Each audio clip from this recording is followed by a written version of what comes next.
السلام علیکم دوستو، اردو داستان چینل پر خوش آمدید۔ معزز سامعین حضرات، آئیے سنتے ہیں ولی عہد قسط نمبر 24۔ معزز سامعین، آپ سے امید کی جاتی ہے کہ ویڈیو کو لائک کریں اور چینل کو بھی سبسکرائب کر لیں، شکریہ۔ چاند نگر کے باشندوں نے کمپنی سرکار کی اس سازش کا پورا حال سنا تو جو ریاست کی آزادی کے خلاف بڑی چالاکی سے تیار کی گئی تھی، سلطان قاسم کو اختیارات حکومت سنبھالتے ہی 4000 سواروں کی میت میں سرحد کی طرف روانہ ہوتے دیکھا تھا، جہاں میر ولی اللہ انگریزی سپاہ کو روکے کھڑا تھا۔ کمپنی نے اپنے منصوبے کے عین مطابق ٹھیک 1 جنوری سن 1801 کو چاند نگر کی سرحد پر حملہ کیا، لیکن اس کی توقع کے خلاف یہ حملہ روک لیا گیا۔ لوگوں نے انگریز کے حملہ کی خبر سنی تو پریشان ہو گئے۔ قاسم کو محاذ جنگ کی طرف جاتے دیکھا تو ہاتھ اٹھا کر اس کی کامیابی کے لیے دعائیں مانگتے رہے۔ انہیں اپنی آزادی سے پیار تھا اور آزادی کی خاطر لڑنے مرنے پر تیار تھے۔ قاسم نے 1 جنوری کی رات کو اقتدار سنبھالا۔ یہ جشن مسرت کی رات تھی اور پروگرام کے مطابق پوری 7 راتیں چراغاں پورے 7 دن جشن ہونا تھا، مگر انگریزی حملہ نے اس ساری مسرتوں پر غم کے سائے ڈال دیے۔ 1 جنوری کی رات شاہی محل میں کچھ روشنیاں ضرور ہوئیں، مگر دوسرے دن جشن نہ منایا جا سکا، نہ دوسری رات چراغاں ہو سکا۔ چاند نگر دن کی اداسیوں اور رات کے اندھیروں میں ڈوب گیا۔ قاسم کی روانگی کے بعد مرزا شاہ رخ اور دیوان دنی چند کی درخواست پر ریاست کی آزادی کے لیے مسجدوں میں دعائیں، مندروں میں پرارتھنائیں ہونے لگی۔ لوگ فکر و تشویش میں الجھ گئے۔ 18ویں صدی کے ختم ہوتے ہی کمپنی سرکار حیت حاکمہ کی زبان میں گفتگو کرنے لگی۔ اس کی طاقت کئی آزاد ریاستوں کو اپنا غلام بنا چکی تھی۔ لوگ نہیں جانتے تھے چاند نگر کا نیا حکمران انگریزی طاقت کا کس طرح مقابلہ کرے گا۔ 2 جنوری سن 1801 کو بازار سرے شام ہی سنسان نظر آنے لگے۔ شہر پر اداسی کی پرچھائیں چھا گئی۔ جنگی خطروں کے پیش نظر نہ گھروں میں روشنی تھی، نہ سرکاری عمارتوں میں کہیں اجالا نظر آتا تھا۔ بازاروں میں روشنی ہونے والی قندیلیں بھی آج رات سیاہ پوش تھی، کہیں بھی روشنی دکھائی نہ دیتی تھی۔ جو وقت گزرنے لگا، پورا شہر تاریکیوں کے غلاف میں لپٹتا چلا گیا۔ ان تاریکیوں میں صرف گھوڑا سوار گشت کر رہے تھے اور ٹاپوں کی آواز کسی نئے خوف کا اعلان کر رہی تھی، مگر چاند نگر کے لوگ جانتے تھے ان کے محافظ جاگ رہے ہیں اور وہ اپنے بستروں میں دبک کر سو گئے۔ یہ ایک تاریک و سرد رات تھی۔ شمال کی برفانی ہوائیں جسم پر کوڑے لگاتی اور سنسناتی بھی گزر رہی تھی۔ چاند نگر کی تاریخ میں ایسی خوفناک اور بھیانک رات سال ہر سال کے بعد آئی اور ہولے ہولے جوان ہو رہی تھی۔ اس رات کے بلاخیز جاڑے نے طلائے گر سوار بھی قلعے کے دروازے کی طرف سمٹنے لگے، جب ہیل سپاہیوں نے الاؤ روشن کر رکھا تھا۔ شاید برجوں پر پہرا دینے والے محافظوں پر بھی آدھی رات کا خواب آور جادو چل گیا تھا اور وہ بیٹھ کے اونگنے لگے تھے۔ یہاں اندھیروں میں ان کی نیند سے بھری ہوئی آنکھیں زیادہ دور تک دیکھنے کے قابل نہ رہی تھیں، کیونکہ انہیں پتہ ہی نہ چل سکا کہ چند پرسرار سواروں کا ایک دستہ کب پہاڑوں سے اترا اور کب اس نے نیلم ندی کا پل عبور کیا اور کب گھنے درختوں کے سایوں میں اوٹ لیتا قلعہ کی مشرقی فصیل کی طرف رینگ گیا۔ آدھی رات کے خوفناک اندھیرے اور سناٹے میں پوری 10 پرچھائیاں قلعہ کی دیوار سے پرے پرے جگلگ جیل خانہ کے راستے پر ہو لی۔ ان کے گھوڑوں کی ٹاپیں بڑی مدھم بلکہ بے آواز تھیں، جیسے گھوڑے بے آواز چلنے کے لیے سدھائے گئے ہیں یا ان کے سونوں پر روئی کے لتے باندھ دیے گئے ہوں۔ سواروں نے اپنے چہروں پر سیاہ پٹکوں میں چھپا رکھے تھے، مگر آنکھیں چیتے کی مانند اندھیرے میں اپنا راستہ تلاش کر رہی تھی۔ پوری اسرار اور خوفناک سواروں کا یہ چھوٹا سا دستہ جیل خانہ کے قریب پہنچ کر رک گیا۔ پھر 2 سواروں نے 18 فٹ اونچی فصیل پر کمند پھینک کر اوپر چڑھنے لگے۔ کمند کے ذریعے وہ داروغہ زندان کے حجرے کی چھت پر اترے۔ ادھر 6 سوار جو بندوقوں اور کلہاڑیوں سے مسلح تھے زندہ کے پھاٹک کی طرف بڑھے۔ پھاٹک کی ڈیڑھی میں مشل روشن تھی۔ اس کی روشنی میں 2 ہی پہرے دار نظر آئے، جو ناگہاں اپنے ارد گرد 6 بندوقوں کے دہانے دیکھ کر دم بخود رہ گئے۔ پھر جیل خانے کا پھاٹک کھلا اور 6 سیاپوش ڈیڑھی میں داخل ہو گئے۔ سلاخدار پھاٹک پھر بند کر دیا گیا۔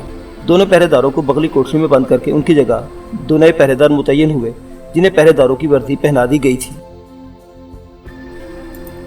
داروغہ زندہ آج رات شاید دارو پی کر سویا تھا۔ وہ اس وقت تک بیدار نہ ہوا جب تک اسے جھنجھوڑ کر کھڑا نہ کر دیا گیا۔ شمع کی روشنی میں اپنے ارد گرد ہیبت ناک شکلیں دیکھ کر اس کے منہ سے دبی دبی چیخ نکل گئی، مگر فوراً سے معلوم ہو گیا کہ چیخنا، چلانا اور شور مچانا سب بیکار ہے۔ اسے حکم دیا گیا، جیل خانے کی چابیاں اٹھاؤ اور چپ چاپ ہمارے ساتھ چلو۔ حکم کی تعمیل کے سوا اور کوئی راستہ نہیں تھا۔ داروغہ نے چابیاں اٹھائیں اور ان کے گھیرے میں باہر نکلا۔ طویل غلام گردشوں کو عبور کر کے وہ قیدیوں کے تاریک حجروں کی طرف ہو رہی ہے۔ داروغہ کو بتایا گیا، ہمیں وزیر سلطنت جعفر سے ملاقات کرنا چاہتے ہیں۔ جعفر کا نام سن کر وہ سر سے پاؤں تک کانپ اٹھا اور حکم دینے والے سیاپوش کے قدموں میں گڑ گڑانے لگا۔ وزیر سلطنت جعفر خانہ بدوشوں کے سردار جگو کو قتل کرنے کے جرم میں قید ہے۔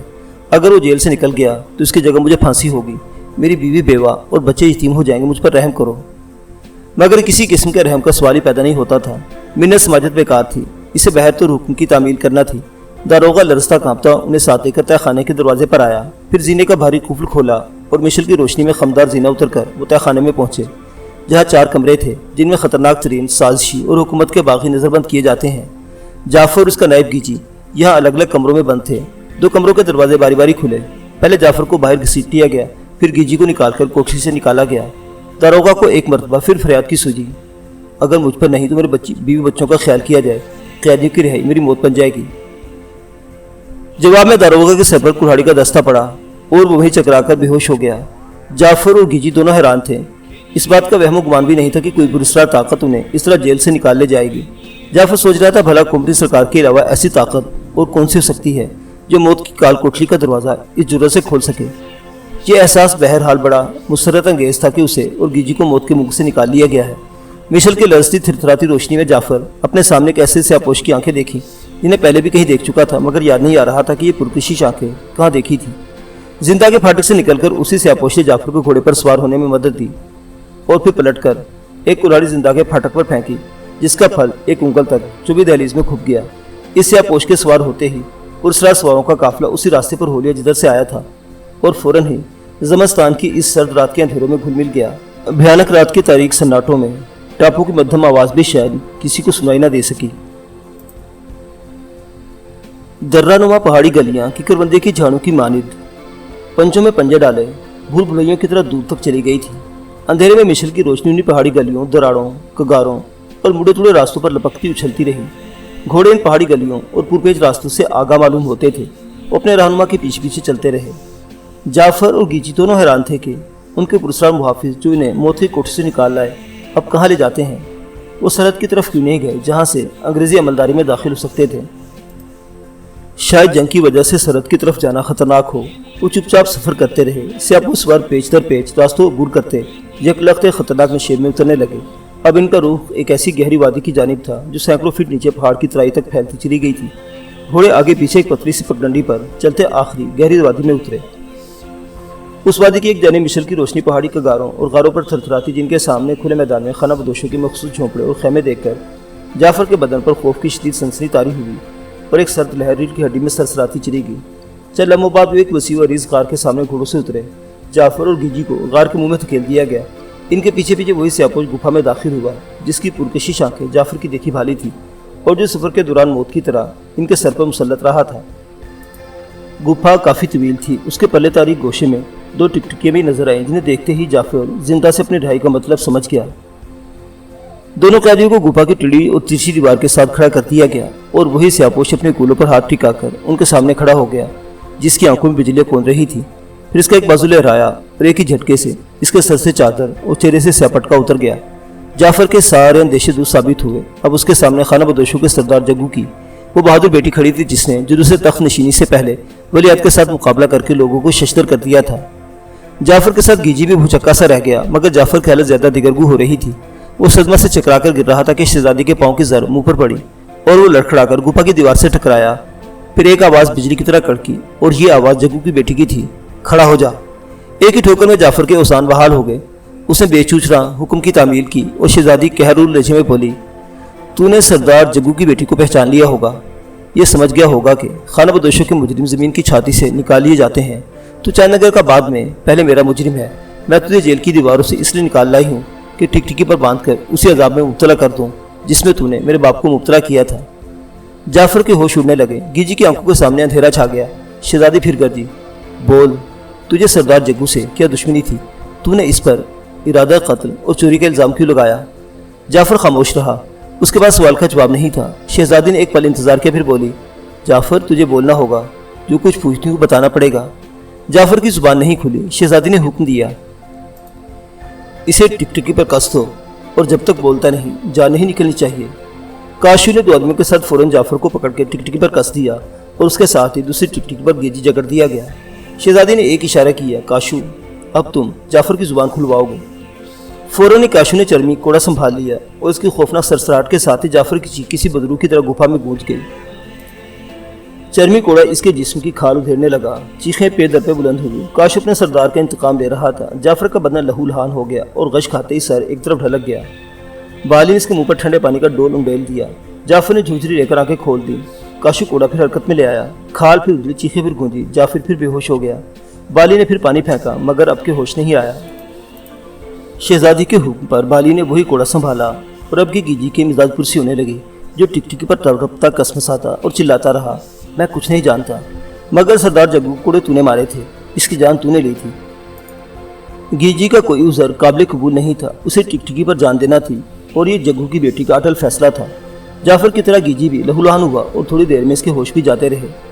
خانہ بدوشوں کا ہر فرد جانتا تھا کہ چانگر کا وزیر سلطنت سردار جگو کا قاتل ہے، اپنے سردار سے والہانہ پیار کرتے اور اسی کے ساتھ ہونے والے ظلم کا مکمل انتقام چاہتے تھے۔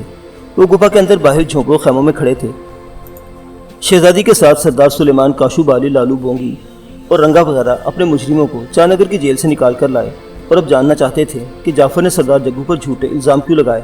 آج رات کوئی بھی نہیں سویا تھا۔ جب پو پھٹی پہاڑیوں میں صبح کی روشنی نمودار ہوئی، جعفر نے پھر آنکھیں کھول دی اور شہزادی کا سوال پھر ننگی تلوار کی طرح سر پر لٹک رہا تھا۔ بھول، تجھے سردار سے کیا دشمنی تھی؟ جعفر کی قوت برداشت ختم ہو چکی تھی، زبان کھولنا پڑی، رک رک کر ٹھہر ٹھہر کر بولنے لگا۔ 20 برس پہلے ولی عہد قاسم کی جشن پیدائش پر بھی سردار جگو شاہی محل میں آیا تھا۔ محل کی خاص کنیز مرجینہ اسے قصر سفید میں لے گئی تھی، کیونکہ وہ ملکہ بیگم اور سردار جگو کے راز سے آشنا تھی۔ میں نے یہ راز معلوم کرنا چاہا مگر کامیاب نہ ہو سکا۔ شہزادہ قاسم کے جشن جلوس پر 20 برس کے بعد سردار جگو ایک رات پھر شاہی محل میں داخل ہوا اور اس سے اپنے جان خطرے میں ڈال کر ولی عہد کو بچا لیا، جو ایڈگر بلیک کا نشانہ بننے والا تھا۔ میں نے اسے گرفتار کر لیا۔ ملکہ بیگم نے میرے پاس جگو کی رہائی کا پروانہ بھیجا۔ میں نے قبول نہیں کیا کیونکہ میں سردار جگو اور ملکہ بیگم کا راز جاننا چاہتا تھا، مگر سردار نے زبان نہیں کھولی اور موت کو گلے لگا لیا۔ جعفر کی زبان سے یہ حیرت انگیز انکشاف سن کر خانہ بدوش دنگ رہ گئے کہ سردار جگو ولی عہد کا جشن ولادت پر بھی شاہی محل میں داخل ہوا اور مرجینہ نے اسے خفیہ طور پر ملکہ بیگم سے ملوایا تھا۔ 20 برس بعد وہ اس کے جشن جلوس پر بھی محل میں بلایا گیا۔ اس نے ولی عہد کی جان بچائی، جعفر کے قہر و غضب کا نشانہ بنا، مگر اپنے اور ملکہ بیگم کے تعلق کا راز نہیں کھولا۔ شہزادی ایک جانب چپچاپ کھڑی تھی۔ اچانک سردار سلیمان آگے بڑھا اور جعفر سے پوچھنے لگا، کیا تم سمجھتے ہو ملکہ بیگم نے شہزادہ قاسم کے جشن ولادت اور جشن جلوس پر سردار جگو کو شاہی محل میں کیوں بلایا تھا؟ میرا خیال ہے ملکہ بیگم کے بیٹے کا باپ نواب فروخ نہیں، سردار جگو ہے۔ ان الفاظ نے ایک اور سنسنی پیدا کر دی، جس کے ساتھ ہی کاشو کا سنسناتا ہوا کوڑا جعفر کے منہ پر پڑا۔ بے غیرت، سردار کی آبرو پر الزام لگاتا ہے؟ وہ فرشتوں کی طرح نیک تھا۔ جعفر کی چیخ پہاڑی سناٹے کا جگر چیختی ابھری اور خاموشی میں ڈوب گئی۔ کسی کو بھی یقین نہیں تھا کہ جعفر کا بیہودہ الزام درست ہو سکتا ہے۔ شہزادی بڑی تیزی سے پلٹی اور گپھا سے باہر نکل گئی۔ باہر دن چڑھایا تھا۔ ملکہ بیگم کی امیدوں کے نقشے بن بن کر بگڑتے تھے۔ ختم نہ ہونے والی اداسیوں نے ہر طرف سے گھیر دیا تھا۔ سردار جگو کے قتل، چانگر سے خانہ بدوشوں کی روانگی اور شہزادی کی واپسی کے ساتھ ہی بیٹی سے ملاقات کی آخری امید بھی رخصت ہو گئی، اور اب وہ بستر سے الگ ہی تھی۔ ایک کمزور عورت اتنے حادثات کا کہاں تک مقابلہ کر سکتی تھی؟ آخر اپنی ممتا کا گلا گھونٹ کر بیٹھ گئی۔ رات اس نے بڑی بے چینی میں گزاری، کیونکہ اس کی امید خانہ بدوشوں کے ساتھ پھر جنگلوں کو لوٹ گئی، اور دوسری امید سرحد پر انگریز کے خلاف نبرد و آسماں تھی۔ مگر طلوع آفتاب کے ساتھ ہی مرزا شاہ رخ ایک افسوسناک خبر لے کر آیا۔ اس نے بتایا، رات کو کچھ لوگ جعفر اور اس کے نائب گیجی کو جیل سے چھڑا کر لے گئے۔ ملکہ بیگم کا کلیجہ دھک سے رہ گیا۔ سوچا شاید میدان خالی دیکھ کر جیمل رائے کے لٹیرے قیدیوں کو چھڑا کر لے گئے ہوں۔ عجب نہیں، انگریز کے اشارے پر بدامنی بھی پھیلائیں، مگر مرزا شاہ رخ نے اس خیال کی تردید کر دی۔ رگھو ناتھ نے بتایا کہ جیمل رائے اور اس کے آدمی کوسوں دور بیٹھے ہیں۔ پھر شاہ رخ نے وہ کلہاڑی پیش کی جو شہزادی نے بطور نشان جیل کے پھاٹک پر چھوڑ گئی تھی۔ جعفر کو جیل سے نکال کر لے جانے والے یہ کلہاڑی چھوڑ گئے ہیں، اور اس قسم کی کلہاڑیاں صرف خانہ بدوشوں کے پاس ہوتی ہیں۔ خانہ بدوشوں کا نام سن کر ملکہ بیگم کا بیمار دل دھڑکنے لگا۔ یاد آیا کہ ایک بار اس نے سردار جگو کی کمر میں بھی بالکل اسی قسم کی کلہاڑی دیکھی تھی، اور اس کی اپنی بیٹی بھی تو انہی کلہاڑیوں کی چھاؤں میں پل کر جوان ہوئی ہے۔ اس تصور نے ملکہ بیگم کے خیالوں میں ہلچل سی مچا دی۔ بیٹی کو پتہ صرف خانہ بدوشوں سے مل سکتا تھا۔ تڑپ کے بولی، مرزا شاہ رخ، پہرا سخت کر دو، اگر کوئی خانہ بدوش نظر آئے تو اسے گرفتار کر لو اور میرے پاس لاؤ۔ دوسری رات پہرا سخت کر دیا گیا۔ سپاہی اہم مقامات کی نگرانی کرنے لگے۔ گشت کا انتظام بھی پہلے سے بہتر تھا، مگر رات کی دوسری نوبت کے ساتھ ہی چند پرسرار سائے اندھیرے سے نکل کر دیوان دنی چند کی حویلی کے پاس نمودار ہوئے۔ پھر دروازہ کھلا اور سائے حویلی میں داخل ہو گئے۔ دیوان دنی چند گہری نیند سونے کا عادی نہیں تھا۔ کھٹکی کی آواز سن کر فوراً جاگا، مگر آنکھ کھلی تو یہ دیکھ کر دم بخود رہ گیا کہ 3 آدمی منہ لپیٹے کلہاڑیاں تھامے ارد گرد کھڑے تھے، اور ایک سیاپوش سرانے کی تجوری کھول رہا تھا جس میں چند ضروری دستاویز اور شاہی خزانے کی چابیاں تھیں۔ ہڑبڑا کے اٹھا، گھبرا کے بولا، کون ہو تم؟ یہاں کیا کر رہے ہو؟ اچانک بائیں سمت کے تاریک گوشہ سے آواز آئی، دیوان دنی چند، ہمیں تم سے کوئی مطلب نہیں، صرف خزانے کی چابیاں چاہیے۔ دنی چند نے بائیں گوشے کی طرف رخ موڑا۔ ایک سیاپوش کلہاڑی زمین پر ٹیکے اطمینان سے کھڑا تھا۔ बूढ़े दीवान की समात धोखा नहीं खा सकती थी। इसने सियापोश की आवाज़ सुनी। वो अपने भारी और पुरताकम लहजे के बावजूद निस्वानी थी। दुन्नी चंद दम बखुद रह गया, ठहर के बोला, शाही खजाने से तुम्हें कुछ न मिल सकेगा। वही निस्वानी आवाज़ फिर मर्दाना लहजे में बुलंद हुई, हमें खजाने से कोई मतलब नहीं, सिर्फ जाफर और कर्नल क्रोट के उस माल की ज़रूरत है जो कल ही खजाने में दाखिल किया गया है। चाबियाँ हासिल कर लेने के बाद सिर्फ 2 सियापोश दुन्नी चंद के सर पर मुसल्लत रहे, बाकी निकल गए। चंद लम्हों बाद वही सियापोश जिसने दीवान से गुफ्तगू की थी शाही खजाने की मेहराबदार बुर्जी दरवाजे पर खड़ा था। उसे देखते ही दोनों पहरेदार बंदूकें उठाए पीछे हट गए। सियापोशों ने आगे बढ़कर सरगोशी की, कोई गड़बड़ तो नहीं काशू? नहीं, पहरेदार ने, जो दरअसल काशू था, उसे लहजे में जवाब दिया। दोनों पहरेदार सुबह से पहले होश में नहीं आएंगे। माल 13 नंबर के कमरा में है। फिर सियापोश जो शहजादी थी अपने साथियों के हमरा इमारत के तारीक गोशों में गायब हो गई। लोहे का जंगला और बरंजी दरवाज़ा दोनों बंद कर दिए गए। काशी उसका साथी पहरे पर मुस्तैद हो गए। 13 नंबर का कमरा तलाश करने में दिक्कत नहीं हुई। माल निकाला गया, मगर जब उसे दरवाजे की तरफ लाया जा रहा था तो लाएगर रिसाला के घोड़ों की टापे उभरी। माल लाने वाले परे हट गए। काशी चुकन्ना हो गया। पहरेदार रिसाला खजाना की फसील के करीब से गुजर रहा था। अचानक बरंजी दरवाजे पर चोट पड़ी और अफसर की आवाज़ गूंजी, पहरेदार क्या सो गए? दरवाज़ा खोलो। इस आवाज़ ने एक सनसनी पैदा कर दी। शहजादी काशू के साथ रेडी में खड़ी थी। उसने काशू को बरंजी दरवाज़ा की खिड़की खोलने का इशारा किया। इसने खिड़की का एक पट खोलकर बाहर झांका। तलागत अफसर को अंधेरे में खड़े देखा और पूछा, क्या है? तुम्हें इल्म नहीं, बाहर की कंदील बुझ गई है, शीशा टूट गया, इस दरवाजे पर अंधेरा नहीं होना चाहिए। चौकीदार दूसरी कंदील लेने गया है, रोशनी करो, होशियार रहो। ये कहकर तलागत अफसर ने घोड़ा मोड़ लिया और लौट गया। अंधेरे में कई सवारों के पीछे पीछे गुजरने लगे। शहजादी और काशू ने इत्मीनान का सांस लिया। रिसाला के गुजरते ही काशू ने बरंजी दरवाज़ा खोला, अंधेरे में रोशनी का इशारा दिया और चंद सवार न जाने कहाँ से निकल कर आ गए। फौरन ही सारा माल घोड़ों पर लाद दिया गया और एक छोटा सा काफिला शुमाल को हो लिया। इस काफिले को खतरे की वो लकीर अबूर करना थी जो किला की फसील और नीलम नदी के दरमियान वाक़ थी। शहजादी सोच समझकर शहर में दाखिल हुई थी। जो ही काफिला इस लकीर की तरफ बढ़ा, किला के अक्म में जाफर की हवेली धड़ाधड़ जलने लगी और आग के शोले आसमान से बातें करने लगे। तलागर सवारों ने घबराकर घोड़ों की बागें हवेली की तरफ मोड़ ली। खाना बदोशों के लिए रास्ता साफ था। उन्होंने बड़ी सूरत के साथ खतरे की लकीर अबूर की और नीलम नदी के उस पार उतर गए। दूसरे दिन का सूरज कई खबरों के साथ तुलू हुआ। चौड़े फल की कुल्हाड़ियों में इजाफा हो गया। एक कुल्हाड़ी दीवान दुनिचंद की हवेली, दूसरी शाही खजाना की दहलीज और तीसरी साबिक वज़ीर सल्तनत जाफर की हवेली के नीम सोख्ता दरवाजे पर पेवस्त थी। खाना बदोश चांदनगर से सरदार जग्गू की मौत का इंतकाम ले रहे थे। मलका बेगम ने रात के वाक़यात की खबरें तशवीश से सुनी। वो हैरत की नज़र से कुल्हाड़ियों को देखा। एक ही लोहे की, एक ही साख थी, एक ही साइज़ की कुल्हाड़ियाँ एक ही कबीले की निशानदेही कर रही थी।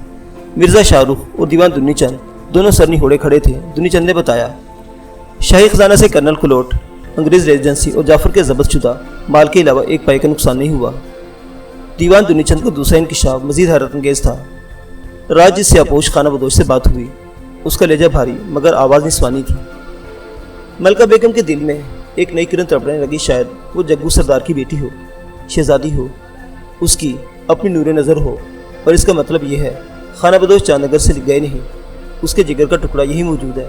मलका बेगम ने हुक्म जारी किया, अगर वो खाना बदोश हैं तो उन्हें गिरफ्तार कर लो, मेरे पास लाओ। उनके सरदार की गिरफ्तारी के लिए 20,000 रुपये के इनाम का इश्तिहार दे दो। समझती थी कोई खाना बदोश गिरफ्तार हो गया तो इसे शहजादी का पता पूछ सकेगी। शहर में खाना बदोशों के खिलाफ डंडवी पीट दी गई। सरदार की गिरफ्तारी के लिए 20,000 रुपये के इनाम का ऐलान कर दिया गया। इस मनादी ने लोगों में एक अजीब सी सनसनी फैला दी और इस सनसनी के दरमियान रात ने चांदनगर पर अपनी काली जुल्फें खोल दी।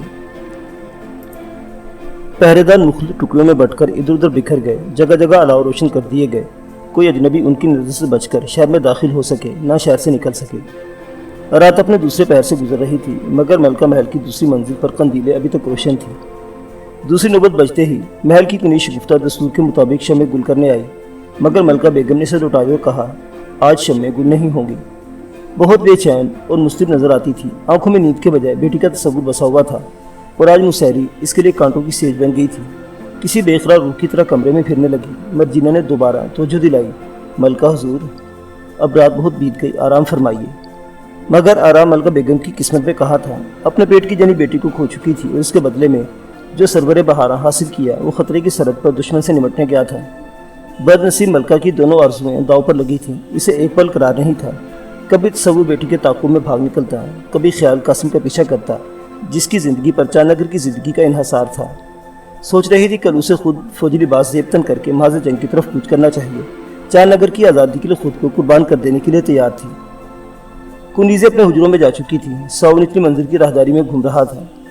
रात के सन्नाटे में इसके कदमों की मानूस चाप सुनाई दे रही थी। मलका बेगम मुख्तलिफ ख्यालों के हजूम में घिरी होले होले कमरे में फिर रही थी कि अचानक खटका सुनकर चौंकी, और जब मुड़ी तो मारे ताज्जुब के एक लरजती सिसकती चीख हलक के अंदर ही दबकर रह गई। खाना बदोश जग्गू की बेटी कुल्हाड़ी थामे दहलीज में खड़ी थी और आंखें शेरनी की तरह चमक रही थी। उसे देखकर मलका बेगम जहाँ खड़ी थी वहीं खड़ी रह गई। यकीनन वो कुमंद के जरिए बेआवाज़ दूसरी मंजिल पर पहुंची थी, वरना साउ की तलवार इसका रास्ता काटती। इसने मलका बेगम की तरफ देखा और तेज़ काटते हुए लहजे में सरगोशी की। मलका बेगम, आपने खाना बदोशों के सरदार की गिरफ्तारी के लिए 20,000 रुपये का ऐलान किया है। मैं हूँ जग्गू की बेटी, खाना बदोशों की सरदार। आप में हिम्मत है तो मुझे गिरफ्तार कर लें, मगर मेरी गिरफ्तारी के साथ ही पूरा चानगर फूंक दिया जाएगा। मलका बेगम पत्थर की मूर्ति की तरह साकितो समेत गुमसुम खड़ी थी, जैसे उसे शादी मर या सकता हो गया था। फटी फटी नजरें शहजादी के चेहरे पर मुर्तकिज थीं। जग्गू की बेटी ने उसे दूसरी बार मुखातिब किया। आज मैंने अपने आप को खतरे में झोंका है, सिर्फ ये पूछने के लिए कि आपका सरदार जग्गू से क्या नाता था। आपने मेरे बाप को महल में क्यों बुलाया था, और बुलाया था तो इसकी हिफाजत क्यों ना कर सकी। लहजा भी सरगोशियाना था ताकि उसकी आवाज़ को तीसरा न सुन सके। मगर शहजादी ने जो कुछ पूछा, मलका ने जो कुछ सुना, वो एक बिजली का कड़का था जिसने बूढ़ी मलका को लरजा दिया। इसका बदन जोर से कांपा, होंठ फड़फड़ाए, नथने फुड़के, आंखों से आंसू के सोते फूट निकले। बाहें फैलाकर आगे बढ़ी और भराई हुई आवाज़ में बोली, मेरी बेटी, मेरी शहजादी। खाना बदोश लड़की ये अजीब मंजर देखकर खिताब के हैरत अंगेज अल्फाज सुनकर मारे हैरत के एक कदम पीछे हटी और कुल्हाड़ी आगे करके बोली, मलका बेगम, आगे बढ़ने की कोशिश बेकार है। पहले आपको मेरे सवाल का जवाब देना होगा। सरदार जग्गू से आपका क्या नाता था। सरदार जग्गू मेरा मोहसिन था, चानगर की आज़ादी का मुहाफिज था। शहजादी ने मलका बेगम के अल्फाज तजुब से सुने, फिर पूछा, आपको मुझे बेटी कहने का हक किसने दिया है। मलका ने रोती आंखों और भीगी आवाज़ में जवाब दिया, तुझे बेटी कहने का हक मेरी कोख ने दिया है, जिससे तूने जन्म लिया। ये एक ऐसा लर्ज़ाखेज़ इंकिशाफ है जिसने शहजादी को दम बखुद कर दिया। हैरत पाश नजरों से उसे देखने लगी। मलका बेगम के आंसू रवां थे। बोली, मैं 20 साल से तुझे गले लगाने के लिए तड़प रही हूँ। मैं रातों को जाग कर तुझसे मिलने के ख्वाब देखे हैं। आगे बढ़ और अपनी बदनसीब माँ के सीने से लग जा। माम की ममता के सामने कुछ पूछने और सवाल करने की सारी ताकतें ज़ायल हो गई। शहजादी ने महसूस किया कि माँ की मोहब्बत ने आसमान की बुलंदी से उतर कर मलका बेगम का रूप धार लिया है। कबायली गहवारा में परवरिश पाने वाला मजबूत दिल काबू उठा। फिर कुल्हाड़ी फेंक कर आगे बढ़ी और माँ ने ममता के पूरे जोश के साथ बेटी को सीने से लगा लिया, चिमटा लिया। फिर इसके फुड़कते तड़पते होंठ शहजादी के चेहरे पर, आंखों पर, माथे पर, गर्दन पर, बालों पर मोहब्बत की मोहरें सब्त करते चले गए। और इस लासवाल और बेपाया मोहब्बत ने, जो सिर्फ माँ के दिल में ही पैदा होती है, शहजादी का दिल गुदाज कर दिया, और वो भी खुद रफ्तगी की हालत में मलका बेगम के बाजू में लिपटी रही। माँ बेटी के इस जिगर गुदाज मिलाप का मंजर सिर्फ मर्जीना ने देखा, जो आहट की आवाज़ सुनकर नरम कदमों से चली आई और चुपचाप एक गोशे में खड़ी ये मंजर देख रही थी। अचानक मलका बेगम की नज़र उस पर पड़ी और तड़प के बोली, मर्जीना, देखो मेरी बेटी आ गई, मेरी शहजादी आ गई। जाओ शाही महल में चरागा कर दो, कासिम को पैगाम भेजो कि जंग से लौट आए और पहले अपनी दुल्हन को देख ले। शहजादी फ़ौरन मलका बेगम से अलग हुई और पलटकर मर्जीना को देखने लगी, जिसने शाही आदाब के मुताबिक पहले शहजादी को कोरनश अदा की। फिर मलका बेगम से बोली, हुजूर, शहजादी की आमद का ऐलान ऐसे नहीं होगा। फिर कैसे होगा? मैं अपनी बेटी को जुदा नहीं होने दूंगी। आप 20 बरस शहजादी की जुदाई में तड़पी हैं, सिर्फ चंद रोज और सब्र कीजिए, फिर होगा वही जो आप चाहती हैं। मर्जीना की आवाज़ भी इसके आंसू में भीग रही थी, क्योंकि वाकई की सूरत ही कुछ ऐसी थी जिसके सामने अपने आंसू ज़ब्त न कर सकी। शहजादी हैरतपाश नज़रों से कभी मलका बेगम को, कभी मर्जीना को देखती रही। आखिर इसने कुनीज़ के कंधों से पकड़ा और उसे झंझोड़ के बोली, मर्जीना, मुझे बताओ ये सब कुछ क्या है, वरना मैं पागल हो जाऊंगी। आप मलका बेगम और नवाब फर्रुख मरहूम की बेटी हैं, जिन्हें पैदा होते ही सरदार जग्गू की गोद में डाल दिया गया, और विफाशार जग्गू ने, मोहसिन और मेहरबान जग्गू ने आपको अपनी बेटी बनाकर पाला। मैं ही वो बदनसीब कनीज़ हूँ जो 24 बरस पहले आपको अपने हाथों से सरदार जग्गू की गोद में डाल आई थी। इस इंकिशाफ पर शहजादी के होशो हवास पर बिजलियाँ सी गिर गईं। चेहरे पर एक साथ 20 सवाल उभर आए और कपकपाती आवाज़ में पूछने लगी, ऐसा क्यों हुआ? मर्जीना ने जवाब दिया, इसलिए कि हमें चांदनगर की आज़ादी के लिए एक चांद की ज़रूरत थी, और वो चांद सरदार जग्गू के घर में पैदा हुआ, जिसको जन्म देते ही जग्गू की बीवी ज़ैनो मर गई। मैं आपके बदले जंगल का फूल महल में ले आई, और इसने वलीअहद कासिम के रूप में हमारी आज़ादी को बचाए रखा। शहजादी अभी तक हैरान व शशदर थी। मलका बेगम ने उसे एक बार फिर अपने बाजू में भर लिया और गुलोगीर आवाज़ में बोली, हमारी बदनसीबियों की दास्तान बहुत लंबी है बेटी। हम पर जो गुजरी वो मैं तुझे सुनाऊंगी। अब मेरे पास बैठ जा। मर्जीना दरवाजे में खड़ी हो गई और मलका बेगम बेटी को लेकर मसनद पर बैठ गई। پھر اس نے 20 برس پہلے کی کہانی چھیڑ دی اور بتایا، اس رات آسمان پر گھنگور بادل چھائے تھے، طوفان ابر و باد نے چاند نگر کو اپنے کالے پنجوں میں دبوچ لیا تھا جب شہر سے دور نیلم ندی کے ویرانے میں ایک چراغ جھلملایا تھا۔ شہزادی غور سے سنتی رہی۔ جب ملکہ بیگم نے اپنی کہانی ختم کی، چہرہ آنسو سے بھیگ گیا تھا اور شہزادی بھی سسکیاں لے رہی تھی۔ اس نے چاند نگر کی ضرورت، ماں کی قربانی اور اپنی بد نصیبی کی روداد سن لی اور چاند نگر کی آزادی پر آنسوؤں کا خراج ادا کیا جن کی خاطر اس کی قربانی دی گئی۔ وہ آج تک سردار جگو ہی کو اپنا باپ سمجھتی رہی، جس نے اسے باپ کی پوری شفقت دی اور اپنی تربیت سے جنگل کی شیرنی بنا دیا۔ اسے آج معلوم ہوا سردار جگو ایک عظیم انسان تھا جس پر چاند نگر کی تاریخ فخر کر سکتی ہے۔ اس نے اپنے گھر کے چراغ سے ریاست کو روشنی بخشی، ملکہ بیگم کی امانت سینے سے لگائے رکھی، اپنے ہونٹ سی لیے اور عہد و پیمان کا حق ادا کر دیا، جان دے دی مگر زبان نہیں کھولی۔ اب شہزادی کو فخر محسوس ہو رہا تھا کہ وہ اتنے عظیم انسان کی گود میں پل کر جوان ہوئی۔ اس کے ساتھ ہی سردار جگو کے بچھڑ جانے کا غم اور بھی گہرا ہو گیا۔ دوسری طرف وہ اپنی برگزشتہ قسمت، ماں کی عظمت اور آزاد وطن کی خاطر دی جانے والی قربانی پر دنگ رہ گئی، جس نے اپنی بیٹی کے لیے 20 برس کی طویل مدت فراق تڑپ تڑپ کر گزاری، لیکن ابھی تک چاند نگر کی آزادی کو بچائے رکھا۔ یقیناً وہ قابل احترام تھی، لائق پرستش تھی۔ شہزادی مسند سے اٹھی اور بے اختیار ماں کے قدموں سے لپٹ گئی۔ ماں، تو کتنی بڑی عورت ہے جس نے ریاست کی آزادی کے لیے اتنے دکھ جھیلے، مگر اب کوئی لٹیرا چاند نگر کی آزادی غصب نہیں کر سکتا۔ میں قاسم کے ساتھ وطن کی حفاظت کروں گی، وہ سردار جگو کا خون ہے۔ میں سردار جگو کے سائے میں پل کر جوان ہوئی ہوں، تیری اور سردار جگو کی قربانیاں رائے گاہ نہیں جا سکتی۔